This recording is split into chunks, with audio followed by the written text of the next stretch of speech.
Hi, everyone. This is Scott Martin from the Groundswell Marketing Podcast.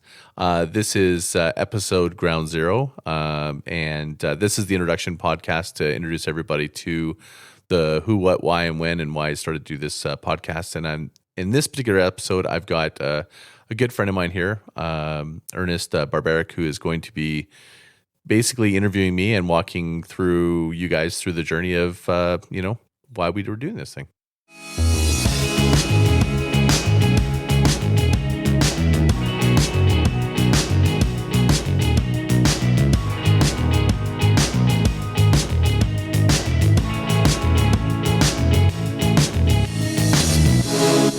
That's awesome. And I'm really excited to be here as well. I've known you for a little while now. We've been in some similar circles, and I'm really glad we had a chance to connect here a couple of weeks ago, and you told me about this podcast. So I also think this is a really good idea to introduce who you are, what the podcast is all about. So with that being said, this is going to be one of those really interesting podcast episodes where the host is actually the interviewee. And so thank you for inviting me to be part of this. And you're perfect for doing it. I mean, you're the guy that started Pod Summit. You're the one that's given me all the 1, 2, 3s on doing this. So thank you so much for agreeing to doing this. This is like perfect. It's awesome. I think it's awesome. And we're also sitting in my home studio right now. So this is the way that it looks and sounds. And Scott's got big cans on his ears, and he looks really professional with the microphone in his face. So this is going to be great. The clown nose. It's got the big red bag. That's right. One of the microphones has this like red foam on it that kind of make. I don't even know why I bought the red foam, but it's just kind of interesting that one of them is red, the other one is black, which makes them kind of distinctive. So you know which one goes to which wire. It makes it impossible to look at you because it's like so like bright. Good. Well, so with that being said, for the folks that are listening to this for the very first time that might not have heard about your work, so who is Scott Martin? Great question. I don't know who I am. Well, Scott Martin is basically a multi-passion entrepreneur. My background has been, over 20 years, I've been in some way, shape, or form. I've been doing marketing, working in agencies, had my own agency. I've been, started several businesses. And throughout that entire span of career, the one thing that's been consistent is that it's been my commitment to basically, direct response, measurable marketing, and shifted into sustainable growth marketing. So, for me to kind of like help everyone that's listening today about, who am I and why, my background that led me to this is it's sort of like a combination background of also being, the name itself, Groundswell, which is, my surfing is something I deeply love and care about and I've intertwined into my life. And it's so fitting as a metaphor for the type of marketing that I do, right. Which is, a groundswell is like this, something that comes from far and away and it's solid and it's, it's not fickle. So I want to come back to this idea of groundswell marketing, sustainable marketing. But first of all, I think it would be really good for the folks that don't know you to learn more about who you are. So tell us a little bit about who you are now. There's a bit of a journey. It's not like you were just kind of became the Scott Martin that you are today. So I wanted to ask you, what's the origin story of how did you get to here?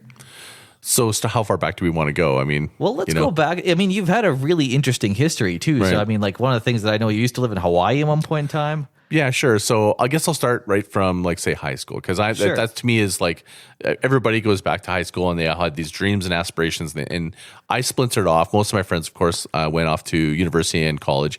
During high school, I basically had a VW van. I was skipping school and going windsurfing off to the lake. Like I could not get out of school quick enough to go to Hawaii.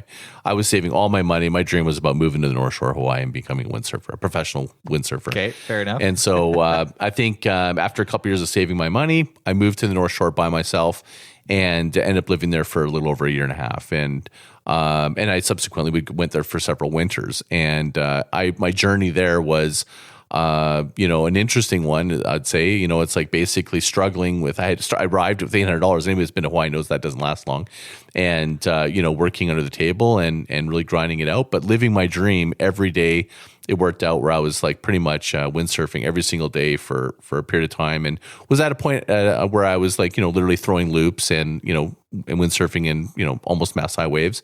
And that was a dream come true. But that was the beginning of me really seeing the possibilities of the kind of lifestyle that I'm living right now, which has really been a blend of adventure lifestyle, nomadic living, and marketing my way around that sort of lifestyle. So from there, I guess you could say is like living in Hawaii.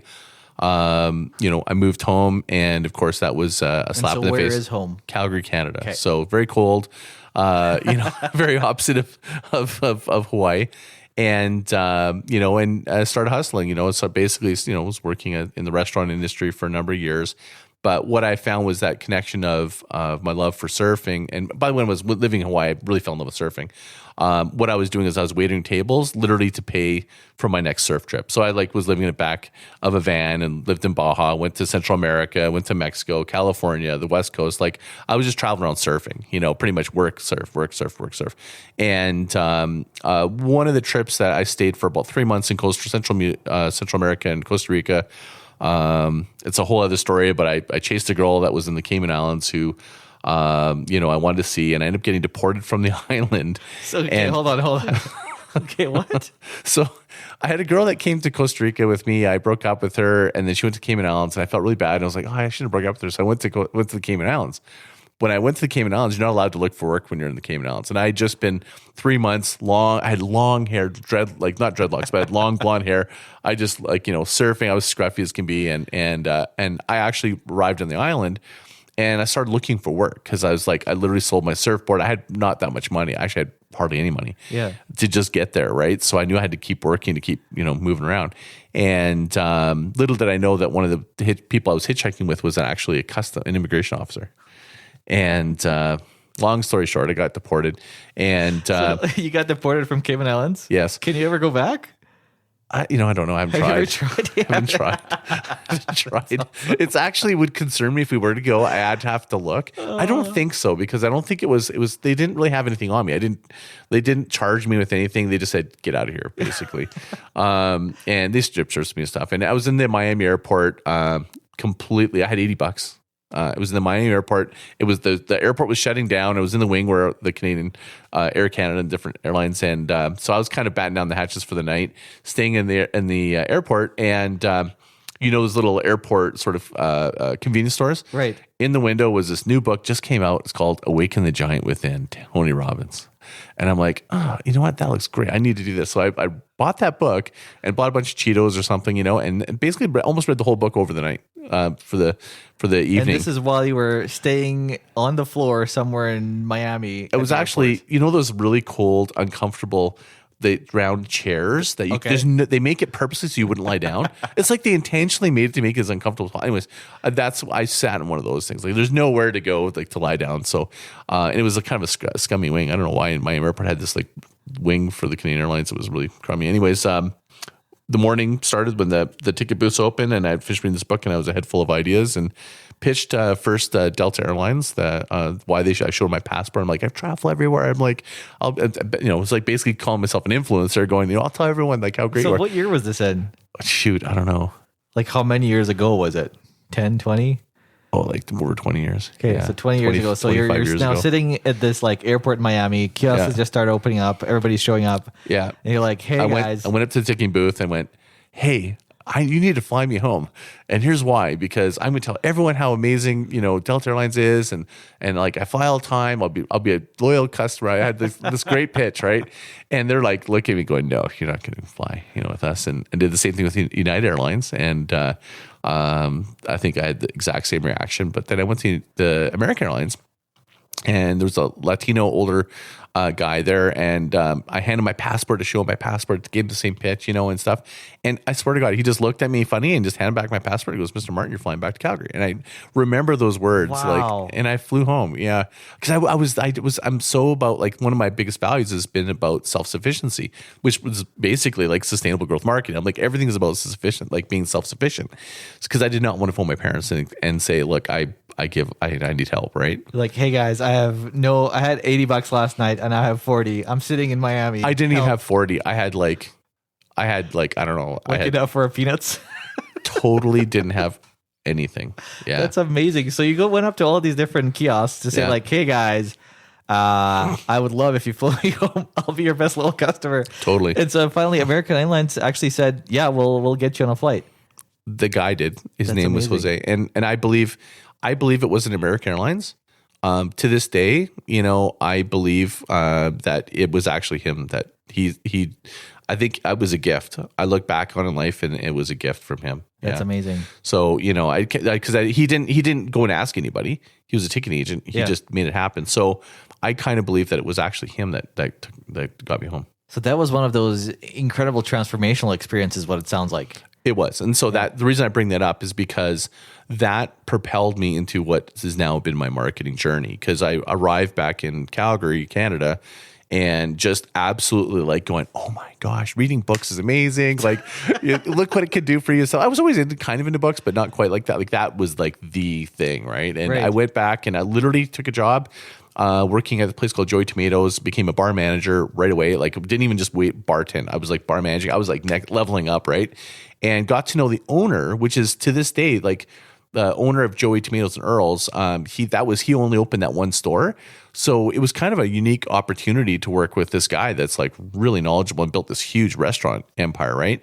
And Jeff, he actually he had a couple marketing initiatives, and I came up with some names. And I think it was like they were coming up with this like Joey Tomatoes thing. And I'm like, well, we should call it Tommy Tomato Heads or something. It's like, you're really good at this marketing, naming stuff and whatever, right? Right. And he's like, I got some books for you if you want. If I'm like, absolutely. I think maybe even I asked him for some books. So it was like Pursuit of Excellence, all around customer service that would help them with their business.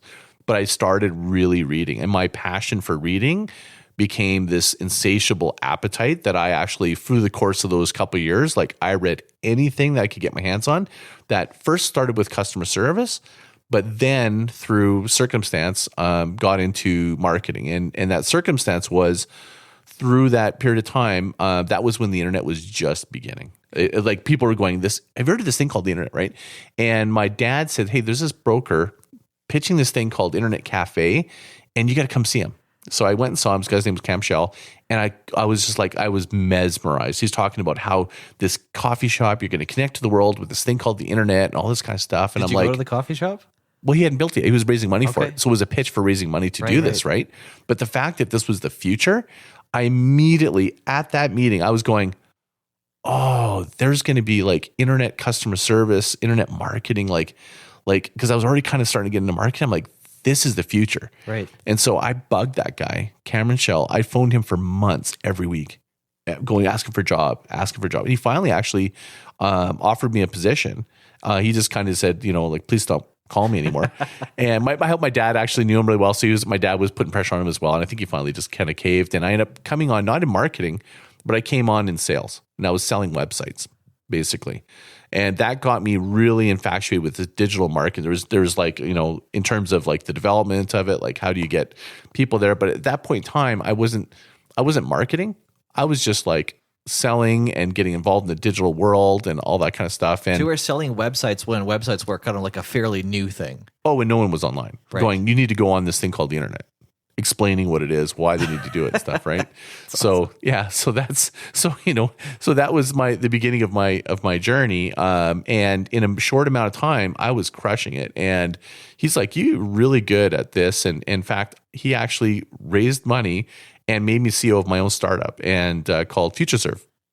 I eventually renamed it NextClick, and I had a staff of like 12 or whatever, and it just absolutely blossomed in this incredible period of time when the internet was just exploding. So I just want to point one thing out here. So you were a random kid with long hair at a Miami airport, gets a flight back from American Airlines, starts working at Joey Tomatoes, gets promoted to bar manager, then moves into this other opportunity, and now all of a sudden the person that owned this internet cafe, which turned out to be like a place that would sell websites and stuff. Well, no, actually, he didn't end up doing the internet cafe. Yeah, ironically, he built this. He built a technology company called FutureLink. And then he's like, "Hey, what do you think if you started your own business?" He goes, "You're doing so well. Why don't we fund you?" Because he's also a venture capitalist. He's like, "I'm going to put you into your own little business." Okay, and then all of a sudden you had like because they took over an ISP and they're like, "I need someone to manage it. You're the guy because you're like this keener."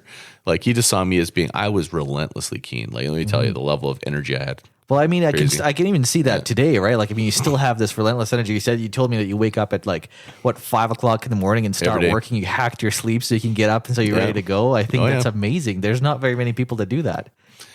But I think everyone wants to do it, and here's why I know everyone wants to do it. Name a time that in your life. So anyone that's listening, name something you love to do. If it's skiing, if it's like fishing, do you have to be told to get up at 5 a.m. to rip out and go to the lake? Yeah, I don't sleep. You don't. No. So that's why I feel so passionate about marketing. That's how I feel about it. Like, I legitimately love what I do. I love marketing. Like, it's like no word of a lie. Like, I love it. Like, you know, and I love surfing too, but it's like, you know, so I feel like it's a gift. Yeah. And that gift is giving me this insatiable appetite to keep learning, right? That's amazing. Yeah. And so, I mean, of course, there's this also background of having that transformational book and then really getting into books and learning as much as you can. And so I think it's also kind of interesting because you went from this almost like so that Awaken the Giant within this self-development thing, then you went to customer service, then marketing, and now startup. And so when you started a startup, when it got funded, you went from 0 to 12 people within a very short amount of time, or what was that like? It was crazy. I mean, but it wasn't weird because everyone else that was in the internet was having the same growth. It was everywhere, right? And I just happened to be hitching my wagon to some venture capitalists that were actually able to raise a lot of money and stuff. So the cool thing was what their growth and the things that they were doing. They're down in Silicon Valley. They're doing big plays. And I got a little bit of coaching from them in terms of like what they were doing. And one of the things that he did was he started a consortium because the industry was just starting. Yeah, this is the very beginning of anything that anybody would even call internet marketing now. Exactly. So he worked with a PR firm down in Boston, Massachusetts that helped him form a nonprofit group for application service providers, ASPs. Okay. So, and I saw what that did. It totally put him at the epicenter of the whole industry, guiding the regulations and all that kind of stuff. And I'm like, like sort of parallel to that, I fell in love with this idea. I saw Don Peppers, he's an author, speaking for TELUS about his book he just released called One-to-One Marketing. And I went, it was that same lightning rod moment like I had when I saw Internet Cap. I'm like, one-to-one personalization marketing, that is where the internet's going to be, being able to do personal one-to-one interaction. So that was another big insight. That was. And so what I did was I poured everything I had into learning every technology, all the people, all the players. And I came up with this idea to start the Personalization Consortium because the really cool thing about, well, not cool, but the very lucky thing for me was that it had a lightning rod issue, which is privacy. And so there was a real need for these companies, like back then DoubleClick, one of the largest ad networks, right. Stuff in different groups. And so what I did was I followed his model of ASP and I started the Personalization Consortium. And I basically got Don Peppers to be the chairman of this group, convinced them because I brought around me the right people, and we brought in, and we actually launched. We had American Airlines, United Airlines. Ironically, isn't that funny? Ironically, those two airlines came on board. DoubleClick, Net Perceptions. Like we were the player for basically ethical information management. So regulating ourselves, the industry self-regulating to kind of basically allow the industry to blossom. And of course, now I see all the privacy issues. I have a whole different opinion about how that is. But at the time, I was so enamored with the potential of being able to service customers. So it was sort of the blend of giving this incredible customer service and really intelligent marketing that was measurable. And that was that journey. And what that had me doing, because I became the president of the organization because I started it. Yeah. And I was way over my head. But I was flying around the United States doing tours, speaking in front of like 500, 800 people around personalization and the benefits and personalization consortium, why they should join or support it or whatever. And so that had me all over the US at all the internet conferences. And also because of that, I was actually got the back door into all these conferences and more learning and contacts and stuff. And it just was amazing. And then the .com crash came. Yep. And that ended I remember that well. That ended like that was such a thump, right? And so kind of riding this wave of these awesome new technologies. And it really seems like that seems to be like a common thread, when I'm listening to you tell the story about being at the right place at the right time and kind of catching that wave in all of these different big things that were coming. And then the .com crash happened. So that was 99, 2000, right? No, that was 2000, 2001. 2001, yeah. After the Y2K. Yeah, probably the if there's something to glean from it, it's the right place, right time, but it's probably this, acting on it. Mm-hmm. That's the thing is how many people probably saw something coming, but they didn't act on it? Yeah. I definitely act on stuff, right? And so I was acting on it. Like once I feel it, I'm like, I'm going to take a chance. I'm going to just do it. I even see that even right now, the way that you're operating on Instagram and stuff, it's I've been in marketing for over 12, 13 years now, and the things that you are doing are very innovative. They're very kind of cutting edge. You do a lot of what you call growth hacking. So there's some really awesome things, but that seems to be another consistent thread, is like getting on top of some really cool new stuff and then mastering it and figuring out a way how to actually use it to grow a business and do this kind of marketing that's relevant and on the cutting edge. Totally. But cutting edge for me is like what is beyond, like not just like what's new. It's like what's going to be mainstream, what's going to work, what works, and what's sustainable, and what's measurable and stuff like that. So that's been kind of like that whole personalization was really sort of honed my skill around that whole measurement and sophistication and all the potential in and around that connecting from mass to personal. And so what happens after the .com crash? I'm kind of curious about that. Okay, so .com crash happens, and I wanted to flee my agency because, of course, we had spent all this money because we were doing like flying around and like we were doing. So we had trade show booths. Like it was like we were spending money because my investors were telling me to. They were going, go, right? And so I was gonna obviously take a job right away, and then my dad said to me, he goes, there's a lesson to be learned by just be the last guy there. Deal with the receivers, he goes, it's a lesson you'll never it's a lesson it's like one of those lessons you can't buy. Right. And to this day, what a great lesson it was dealing with people who are really angry about the fact that I spent money that I didn't have. Really gave me a lesson. Like I was the last guy there. I made sure I spoke and dealt with, and in fact, I even went public in the Globe and Mail and the local newspapers about what went wrong and went down. It was one of the very few .com companies that was just like transparent about it. That's awesome. Because I decided to embrace it, and and that was at first I was really fearful of it. And in the end, it ended up being one of the best things I ever did. But because, like in hindsight, it's actually success. It's helped me. That salty taste has helped me avoid it. But it's also let me really understand that I think the universe, people, and the business community, we all understand that there's things that happen or things that go wrong. But when you try to like mask it and pretend that things are great, it's like you just get punished for it because you're not authentic. But when you're just totally like going, this is what I did wrong, it really gave me a lesson in business overall of just like almost like accepting failures and communicating the failures. And that's why I hope that some of this podcast is going to be is there's tons of marketing experiments that have worked and there's way more that have not worked. Right. Well, you don't hear about them as much. You don't hear about them. People usually just kind of like put them away somewhere where nobody will hear it, nobody will see it. That's why we see a lot of dead accounts, for example, for some brands, right, on these random platforms. Totally. Well, and I'll take a left turn here. It actually is one of those things that really annoys me about marketing is the marketing industry is they showcase these case studies and they're unattainable for the everyday entrepreneur business because they don't explain and they don't amortize the ROI of what all the mistakes it took to budding up to that one perfect case study. They actually aren't including that. So they create this great ROI and it's just not achievable. It's not real. Or it's not real. So what I'm hoping to do is to kind of really the underbelly of that and share that struggle that you have to go through and embrace it and show that that's actually part of the journey. You know what I mean? And stuff. So I think people always go, well, like we're going to share the failures to, to really uphold I'm talking more in depth detail, even on some of the tactics of like, this took 3 years. I have a couple hacks that have taken me years to figure out. Right.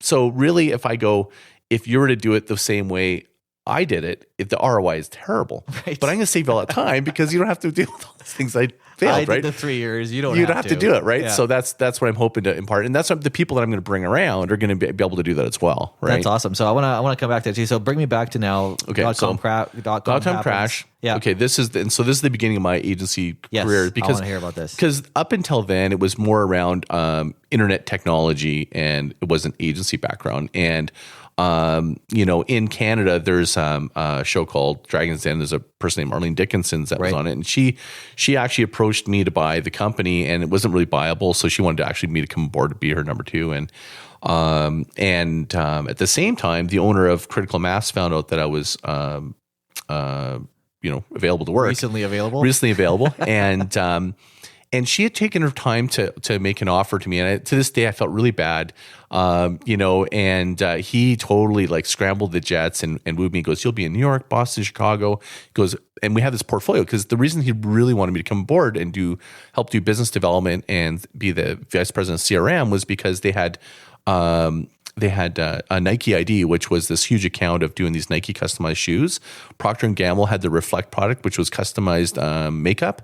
They had this configurator, I think, with Mercedes-Benz, and they had these other projects. So it was really personalization centric. And it's also, just to mention for people that might not know Critical Mass, Critical Mass does big, massive projects. This isn't a little agency that does little things here and there. They work with Mercedes, BMW, with like all of the big brands. There's like probably about 10 digital mega agencies that are kind of like really on it. Yeah. They're one of them. And the other thing that I know is also doing like a tour of duty in Critical Mass. Basically, once you've done that in the marketing world that kind of we're both in, you're like, that's an alumni. That's like graduating from Harvard sometimes, I find, like with people that are like, oh, you were a Critical Mass? That's awesome. Okay, so you ended up going there. So I had to turn Arlene down. She was, of course, not happy about that. And I really feel bad about it. But Ted just gave me the offer of the century. And so again, I'm on planes. I'm flying down to New York and I'm pitching. So I learned my skill on how to pitch, on the strength of the brands that they built. And I learned about process. I learned about some really good business acumen, pitching, and got into the door and was pitching like J. Crew, Avon, Kenneth Cole, big fashion brands, Right. So really leveraging the fashion stuff, and was just actually really making great headway. Big time, and really getting excited about just the size of accounts I was getting into, because they're going, look, if it's not over $500,000 type of strategy marketing program, we don't want to do it. So I had to really hustle, and I didn't mind, because of course I was just flying down in the U.S. and then 9/11 happened. Right. Wow. Okay. 9/11 happened. A week later, I got a call, and they said, we're going to cut your contract because there's no business that's going to be coming in out of the United States for a while. So I was like, literally like went, over. Wow. And it ended, and it was really devastating, because I was just really starting to I felt once again, it was like, just like the next click, it's just starting to take off, hitting the 11th hour, and same thing here. And just really took the wind out of my sail. And at the same time, actually, I think a month later, I ended up going through a divorce. So I became a single dad pretty quick with 2 kids. So it was a pretty big transformational time. I ended up working on contract with a group down in Washington, D.C. that was one of the board members of the Personalization Consortium. Right. Selling, and it wasn't really a good fit for me, but I was selling, to large organizations, their personalization B2B platform kind of stuff, because it was like, again, a good fit.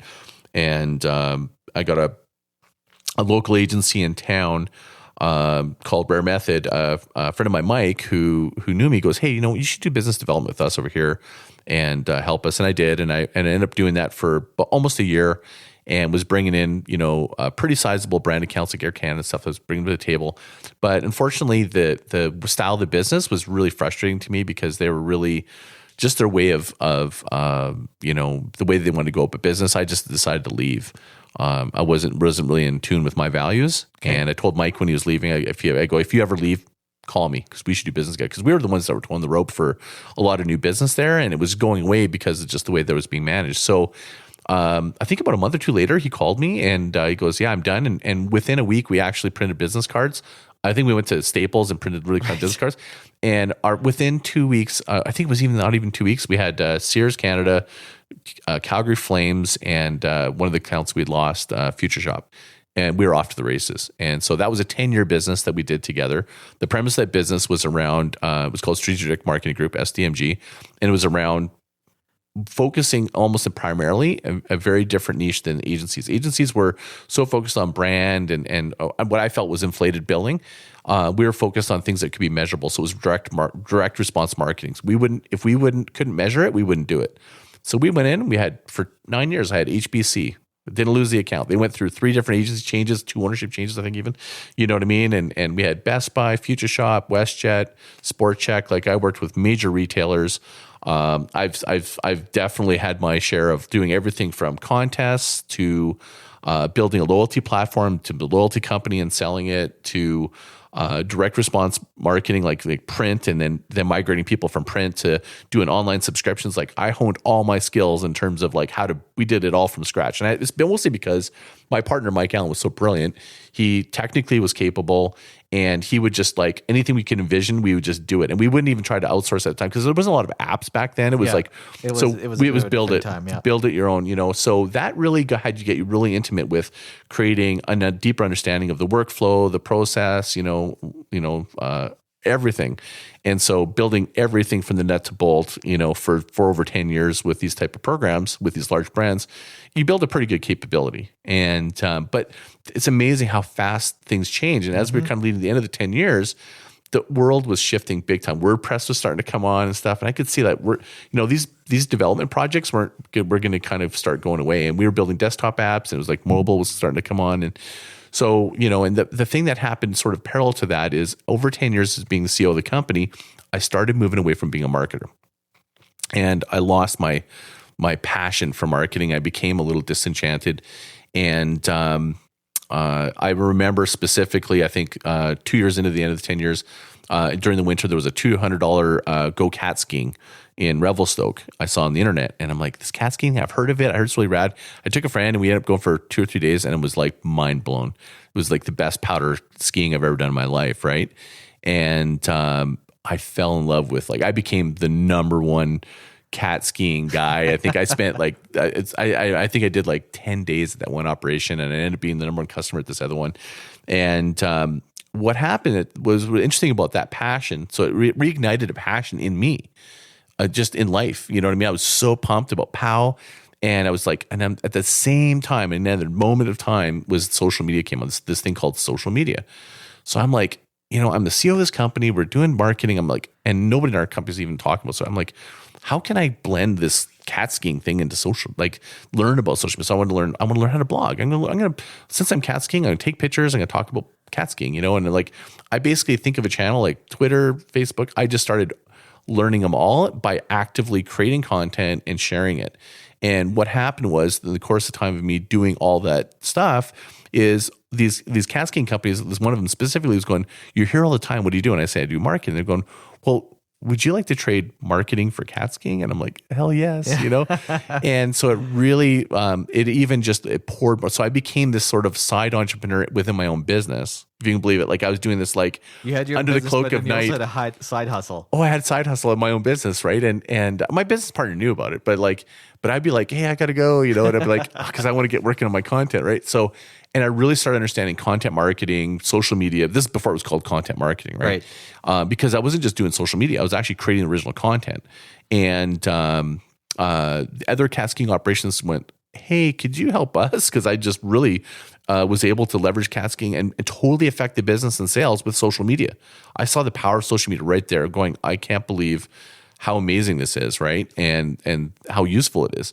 So that got me really involved into, long story about my heli skiing, cat skiing, surfing, all that kind of stuff. I started blending all my passions into social media and using that as a new platform for experimentation for marketing. So that's what I've been doing, and that has not stopped. I don't know how long ago that was. That must have been, 12 years ago or something, and I have maintained that. I mean, to this point now where I have different communities that I'm constantly experimenting. I have hundreds of thousands of followers in different communities. And, I have one that's just on yoga, one that's on surf art. I have the world's largest community in the world in social media on surf art, right? It's because, and that one's one experiment I did just on how can I create a community without creating any content? So I was going the opposite of me creating this original content. And I was actually going, how can I share content, start creating value? And it just blew up, right? So when we ended that business, SDMG, concurrently while I've been doing all this content, is I've been doing so much of it. I started a new company called Laundromat Studios, which is around film, photography, and content. So I really saw the potential for the importance of content marketing. So of course, that journey over the last number of years, I was just heavy onto content marketing and then content activation. How do you create the content, map it to a sale, right? So these are all little micro journeys that I've just keep stacking on each other that's led me to where I am today. And I still have that company today. Laundromat Studios is one of the companies I have. I have another company called Swellness, which is a online wellness company. It's a subscription model business that I've launched. And my main company, which is Groundswell Marketing, which is why I started this podcast, which is my newest sort of iteration of all those things combined that's brought me here today, which is really around how do you combine all these sort of like tactics and strategies and do it in a sustainable way. I see the growth. In some cases, I've seen a lot of failures in terms of people spending money and they'll do stuff that creates this growth, but it's not sustainable because financially it's no ROI to it, right? Like if Facebook were to change its ad rate on certain people's businesses and all they did was Facebook ads, they'd be out of business. So I'm looking at strategies to create resiliency and sustainability for businesses because one of my biggest values is being self-sufficient. And so I feel like one of my missions that I want to impart in a lot of my consulting that I do is helping business owners, entrepreneurs, and marketers be able to create an ecosystem for themselves to be impervious to the changes in sort of the things that have happened to you. And I'll give you a very real example. I have, for example, my scottmartin.org Facebook blog on Facebook, I have 17,000 followers. I used to be able to reach 17,000 people. I reached like maybe 500 to 800. Why? Facebook changed the rules, the algorithm. That has got to piss a lot of people off, including me. And to me, it's like that is a travesty that people have invested all that money in that and building this audience. And then how dare you charge me to reach my own subscription base? Well, the reality is that is the world that we're living in. And so what I'm doing is I'm helping people navigate this, take advantage of it in certain ways, but be able to serve your own needs to be able to sustainable. And if they keep changing the rules, it's okay. You have other plans, or you leverage the way that it currently is, and it's always changing. So this world that we're talking about today, which is this, shape shifting into different social channels, some of them rise, some of them fall, some come back or whatever, is how do you navigate that? But more importantly, how do you survive, grow, and sustainably do it in a meaningful way? Well, there's a few different things. Well, first of all, that's an amazing story background. I think that service is something that's very, very needed. Now, you mentioned the word sustainable a few times, and that seems to be, I see it in your face. That's something that you're very passionate about. So tell me a little bit about what that means to you. Yeah. So if someone, I think I get a lot of calls. People think that I'm really like a tree hugger, which I am. I'm an environmental kind of guy, but not quite. It's not, to me, sustainable in a business means, can you continue to do your business in that form, in that marketing tactic or that strategy? A lot of things that they'll do, these case studies that we alluded to earlier on, it's not sustainable because they had it was a contest, or there were certain circumstances, or the ad rate was, they got a discount on ad rates, or they got a discount on the creative. Like there's all these things that aren't sustainable. So what I'm looking for is what are things that the everyday business can do? And it's for sure it's growth, because I know it's all about growth, and I understand how to do growth hack spikes. I do. Mm-hmm. But I'm actually not interested in giving you a bunch of tactics or hack tips to just create these like sort of spikes and then it goes away. That's not good for a business. I'm an entrepreneur at the heart. I'm a business person. I want to help them. I want them to see how they can, over a period of time, become impervious to these changes and be really like solid state resilient against economic factors, social media changes, and their business won't be harmed, or at least limit the amount of damage that could be occurred, or increase the long-term I guess you could say benefits, because sometimes there's exponential benefits if you just are a little patient and you create imagine if you have like your business has 100,000 email subscribers that are quite active versus 10. Well, that's what I'm focusing on, is how do you actually control your own destiny and be able to go, hey, we can reach this group on our own terms, So that's kind of the basis of this whole podcast. So I think, it's interesting because in marketing, there are a lot of changes. And we've talked about this last time we hung out, and the fact that, for example, like Facebook changing the algorithm, that's been around for a while. Mm-hmm. We're seeing the same thing on Instagram, Twitter, and all of these different other platforms. That's just social media. So now there's changes in the SEO algorithms, in search algorithms, and who gets served what and what time. Is it by voice? Is it by location? There's a lot of different things. So I think, one of the things that I've seen business struggle with is how to navigate all of these different changes. And so, without getting into too many details, what would you say is at the core essence of the approach that you take now with all of your years of experience to help you navigate some of these changes that just keep coming? First thing is ecosystem. So basically looking at it as it's just like an ecosystem in planet Earth. It's like having an ecosystem for your business where things are in balance and there's no one silver bullet. So I'm not even saying, for example, we just talked about digital.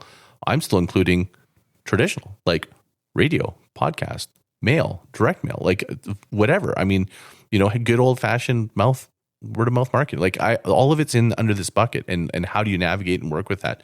So I look at it as an ecosystem, and that's the whole ecosystem that I want to describe, unveil, share, and unearth for people, is to not, I was really, one person I was talking with was really surprised to say that in this particular case of this one client, I thought radio was and they looked at me and they went, I never would have thought you would have said that. and I think it's because that people do see me as because I got so much strength in digital that I actually need to bring to bear that I don't have any affinity for anyone. My opinion would change in a moment. It's all based on what the reality of the situation is, or it could be budget, it could be the type of business you're in, it could be the audience you're trying to reach, whatever it is. It's that ecosystem is very different for you. And so if anyone said that radio is in, what's that based on? You don't even know what industry or the person you're trying to reach.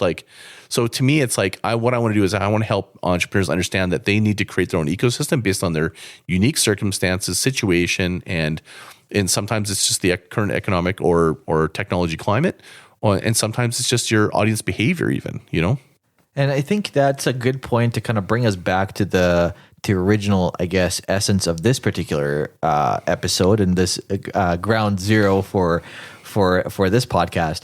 And that is, now you mentioned entrepreneurs. You've also had an opportunity to work with a few really large companies. So when people are listening to the guests that you're going to bring on the show and the stories that you are going to share, who are the people that you think are going to benefit the most from this show?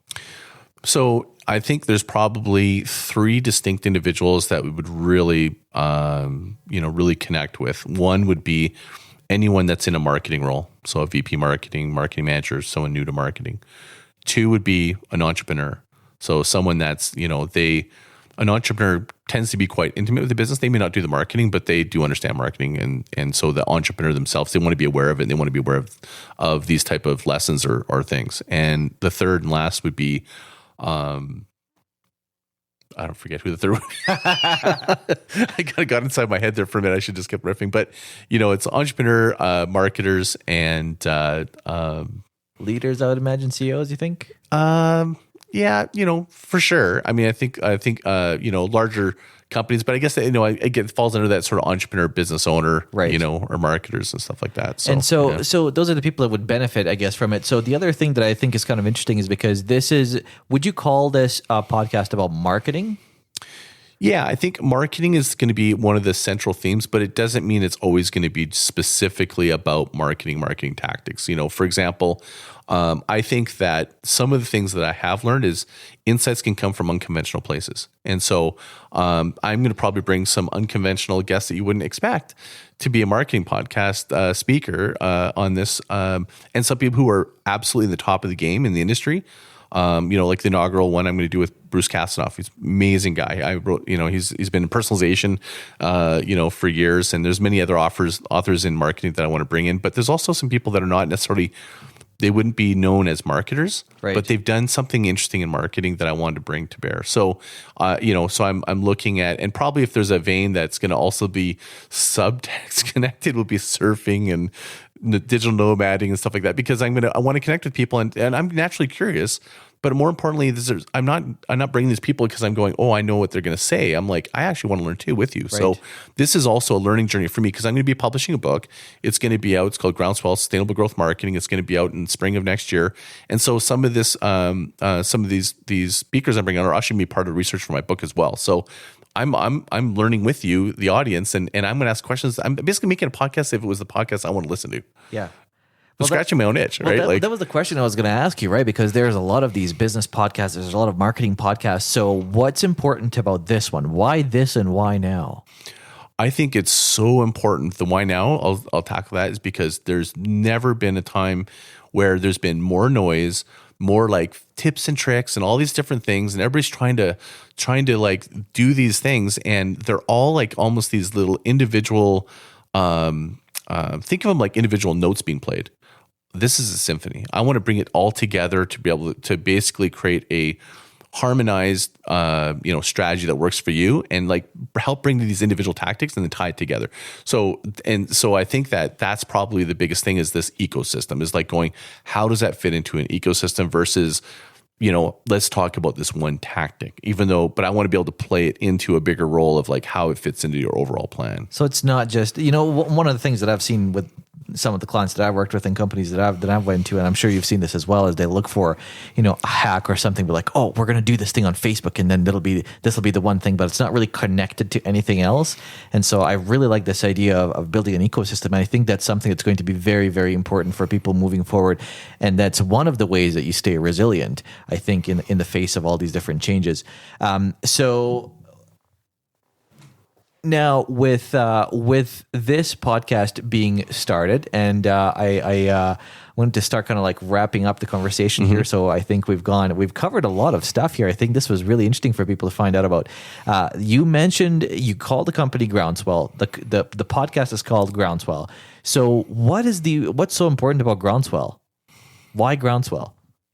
Because it just like it just evokes this, doesn't it? Just this, for me anyways, because I'm so into surfing, and it just evokes this this feeling of something that's like swelling up, and it's like from the ground up, you know what I mean? Whether it's in the ocean floor, waves coming in, or even just groundswell, when they say like there's a groundswell movement, right? And so for me, that is the building foundation of actually audience. Like I think groundswell, what every business would love to have is an audience that's like grassroots and solid and not going anywhere. And that actually is kind of where that name kind of converges for me, is my love for surfing and this audience development and really helping businesses grow their business. So, and that's, I don't know if that's explaining myself very well, but that's, it just feels right. So it is, like for me, what comes up is this kind of, like you said, like a very grassroots kind of a movement. And I think the interesting thing with, when you mention grassroots, there is a certain advantage that companies have to build those kind of relationships and those kind of connections.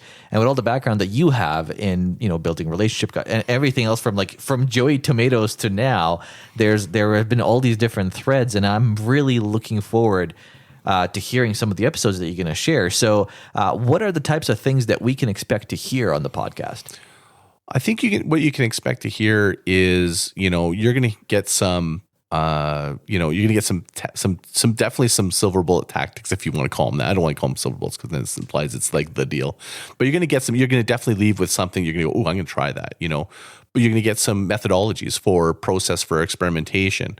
You're going to get some examples of failure to what to avoid, or more importantly, how to structure and connect your marketing. And if I could really, I'm hoping to really speak to, because I think this kind of speaks to one thing that's of value to me too, is I'm so over, because I've worked with these large companies and stuff, and how a small entrepreneur and people hail these businesses that are actually having these tactics in marketing that in fact are not really useful to businesses. They're not. They don't connect with you.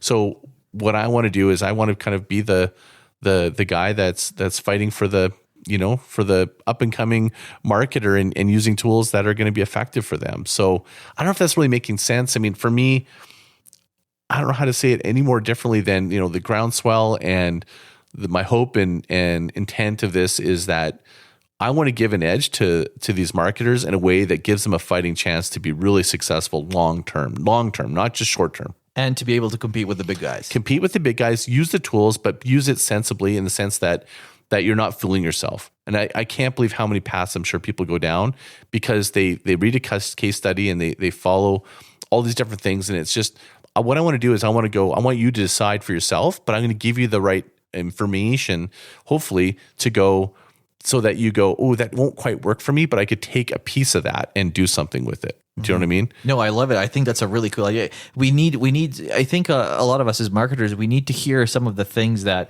really smart people like you are doing, so that we can implement it as part of our business. And I think it's also interesting to share some of those stories from other people that are going to have on board to see what they've tried, what worked for them. And the other interesting thing that you mentioned, earlier was this fact that when you hear a case study, you don't hear about all of the stuff around the case study. So that's what I think you're also bringing to the table, right? Totally, the behind the scenes, what led into it, the other thing is what led to the actual decision for doing this.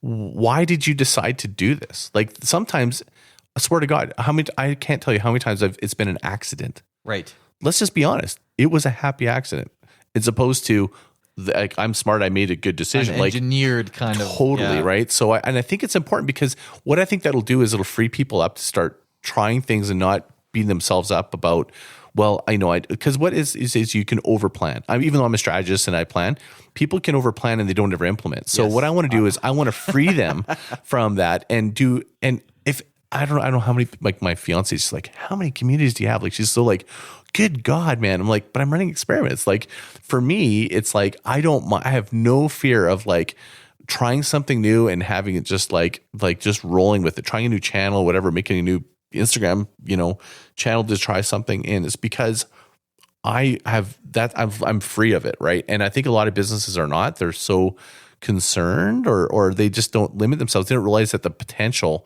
is really not in necessarily getting it perfect. It's just trying and experimenting and learning. Right. Yeah. And that process, to me, growth hacking by definition is not these tricks and tips. It's basically experimentation by changing a variable and learning from what variable worked and what didn't work and keep moving you forward. So it's failing forward. That's awesome. I'm really excited to hear the guests you're going to have on, the insights you're going to share. I've learned so much from you already. So I'm super excited for this podcast. So in the between time from now until the next one gets published or where is the best place to find you, to get in touch with you, to follow you, to be part of this community? Perfect. So, obviously on LinkedIn, I'm Scott Adam Martin on LinkedIn. My Twitter is Scott Adam Martin. And if you just go to groundswell.marketing, that's actually where all the podcast information will live and reside. There's a Groundswell Marketing on every possible channel you can find. So it shouldn't be hard if you just do a search on Groundswell Marketing or Scott Adam Martin. You'll find me, or scottmartin.org. Yeah. Awesome. So that was the Ground Zero episode of the Groundswell podcast. I hope that you enjoyed that. I'm going to ask you, because before we forget and before we wrap it up, to actually rate this podcast, give it 5 stars. If you enjoyed what you heard so far and what you're going to hear, I'm going to ask you to subscribe. That also makes a really big difference in getting podcasts like this out in front of the right people. So thank you so much for joining us, and I can't wait to hear the next episode. Mahalo.